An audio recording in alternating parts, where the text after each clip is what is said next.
Now, let's begin. Alright,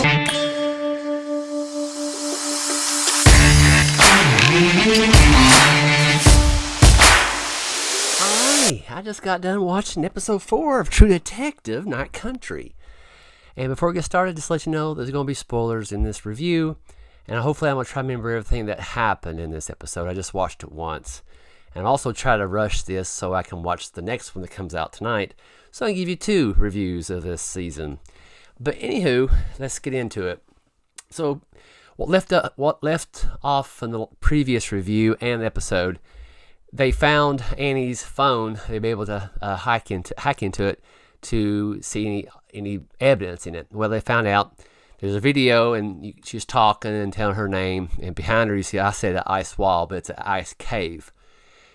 Through viewing it multiple times, they've seen some bones and stuff, and they think, well, they don't know what that could be. So they went to a guy that they know well. Jodie's character knew where to go. Found out it's a guy that she was or has been sleeping with, because it was kind of awkward because the wife answered the door and knew she was there, and it was kind of awkward, especially it was on Christmas Eve. Well, the guy agreed to look at the video, found out that it was definitely ice wall. It looks like it might have been some whale bones behind her in the ice. Well, Eve,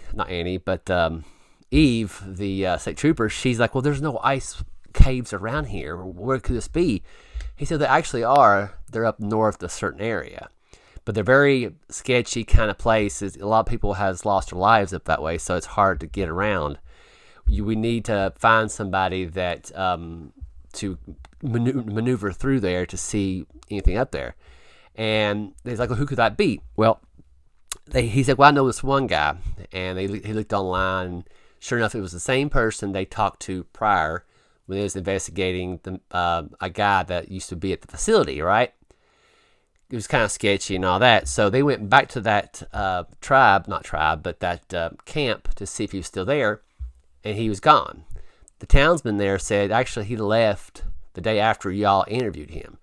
So that was gone, so they couldn't really go further than that. It was kind of weird, right? So in the meantime, on the other side of town, the bodies that they found, they shipped that up north to have more investigating what's caused their issues. But they think, Joey's character thinks, as you saw in the previous review and of the episode, that they think, or she thinks, that they was deceased before they got to the area where the ice and snow was. So speaking of Jody, as I saw, her stepdaughter is still being a stepdaughter, kind of rebellious kind of thing. Well, like I told you last time, I had a feeling that she's going to get herself into something, right? Well, it wasn't as bad as I thought, but still, it's something. So the next scene or so, Jody got a call to a certain location, and it had somebody tagged something murderers at this mine facility, and it was her stepdaughter. So she was trying to talk to the owners, like, please don't cause her pain for what we have issues with. So basically, trying to get her out of getting a charge for that. Well, her daughter didn't appreciate that at all, because as soon as they got home, she moved out. She went to one of her other family members that they know. So this kind of gets Jody in a spiral condition. She's drinking more heavily and all that. And but also too,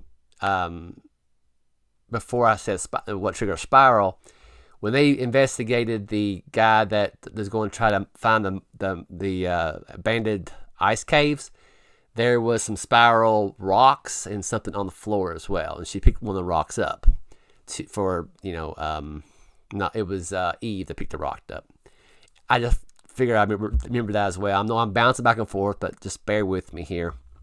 So anywho, after that, Jody's character, she's drinking herself silly, basically, and she's trying to figure out more about what happened. And Annie, I might take this the wrong way, but I think Annie reminds her of her stepdaughter, because of her race and all that kind of stuff. Well, So basically, again, they've kind of put the case over here and they're diving into the personal lives of each person. Well, Eve, the state trooper, throughout the episodes, you can see her sister's been having some issues mentally. That she sees things, she acts weird, she takes her clothes off, she walks in, in the freezing cold. She's not really not all there. Found out in that last episode or one before, her mother had the same issue. And that's the reason she kind of, she got murdered, but she kind of still had issues mentally at certain things. Well, and Jodie's character, she was driving down the road and saw Eve's sister walking down the street and taking her clothes off, so she got her in time before anything else happened. Because of that happened, Eve talked her sister into going to a facility to get help. And, it's called the Lighthouse, I think. Well, it seemed like she was willing to go and all that. It was kind of like a voluntary place for people to get help. Well, after she took her there, she's like, I'll be back. I'll see you a little bit. So she goes on her little way. And then that's when she went to see that guy at that camp. While she was at the camp, her sister called her and told her she loved her and all that. I think, no, she called her to see how she was doing. Oh, I'm doing well. The facility's quiet. But her sister was somewhere else next to a abandoned a ship on ice, and she was just talking to her and say, I love you. And she kind of takes her clothes off and just walks into the night, but naked. Basically, she's kind of unalive herself, right? Well, then later on, she get a phone call from the National Guard and say, hey, we got bad news for you, so on and so forth. So that sends Eve in a spiral, kind of hence what's happened to the spiral images into out of control. She goes to the facility, says, how can you have people in here you don't, and they didn't know that her sister left, and she's freaking out, she's damaged, she's throwing things away, throwing things around and kind of going off, which is valid. When she leaves the facility, she goes down the road and she sees some roughnecks on the side of the road there just doing whatever. She stops the car, goes up there and beats one of them up because prior she had issues with them in a previous episode. Well, after that, she gets beat up by all of them. So she goes to back to Jodie to see if what Jodie's into. I think that's what happened. And that's when she tells Jodie that her sister passed away. Midway throughout the episode, Jodie kind of driving down the road when she was kind of drunk as a skunk. She's still driving and she almost hit a polar bear with one eye in the middle of the road. This is a common thing you've seen in the episode. And Jodie had a polar bear with one eye as well. And I don't know what that represents, but as much as they show it, there's probably something going to happen about that or get a backstory. A little bit of backstory too is also too with Eve, because she said her sister has issues just like her mom mentally, seeing things not there, and Eve always says it's probably the spiritual sense kind of warn you and let you know when things are happening and all that, because she says she prays all the time. Jodie's character always says, I don't believe in God. That's nonsense and all that kind of stuff. But Eve thinks it's something else. But after her sister's death, she's it shook her to the core because that's what happened to her mom. Her mom didn't kill herself, but she, like I said, she kind of unalived herself. And I have to watch what I say on YouTube sometimes because you never know. But anywho, so let's see what else happens. So basically, a little side note, just in case something happens in the future. The kid, I forgot what his name is now. He's the young cop that they kind of have a rookie cop, let him do all the dirty work. His relationship with his wife is being very different because he's always helping them in the blink of an eye, helping them as much as he can. It's affected his relationship with his son, or not his son, but his family with his wife. And you can tell the struggles of him trying to balance it out with being a police officer and having a family at the same time. It's kind of a juggle, and you can see the stress. Also, his dad got catfished by somebody on the internet. He was supposed to have somebody fly in, his fiance, but nobody showed up. So he thinks something happened to his fiance didn't show up, but most people think he got catfished. That's what I think. But anywho, I know that's a lot to say in a little time, but I'll get to you my review of this episode. That's about it. And the reason I told you about him and his son, because somehow how True Detective is, they'll kind of put stuff in there and kind of end result you'll see everything come to play. So at one point that I think, oh yeah, Eve thinks something's wrong with her, that she's next, because she sometimes sees things. At one point, Jody's like, you did see something at one time where he said the name of the guy or the facility, or not the facility, at the place they investigated long ago. She said, you did see something that day, didn't you? And she said, no. Then a flashback of her seeing a ghost, and she said, no, I didn't see anything. She was lying to her, and Jody knows she's lying to her.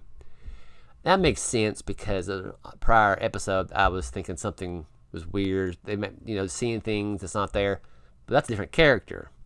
I don't know how that's related.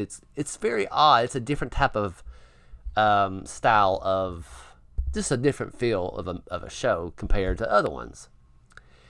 But anywho, after they talked about it, they got a call that they saw somebody at this abandoned mine equipment. And now it's not dark all the time. It's just got daylight now. For 7 days it's been dark, so that's all they've been seeing because it's Alaska. So they went to this facility, or this little equipment place, to see if they saw that Clark guy that had been missing, and he's under, to see if he's a killer and all that. Well, they start walking around. They split away, right?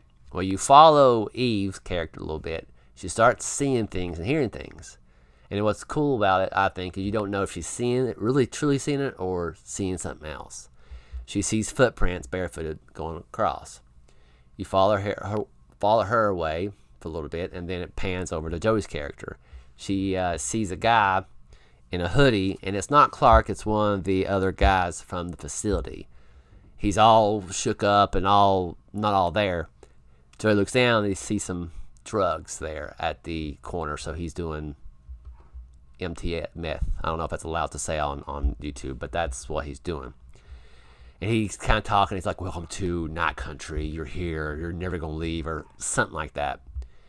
While that's going on, Eve is walking, and she walks, and she thinks she sees something like a tree, like a Christmas tree. She goes up to the Christmas tree, and as soon as she goes there, she turns around, and there's a creature or something right in front of her face. Right, and they don't know, and of course we all think she's seeing things, right?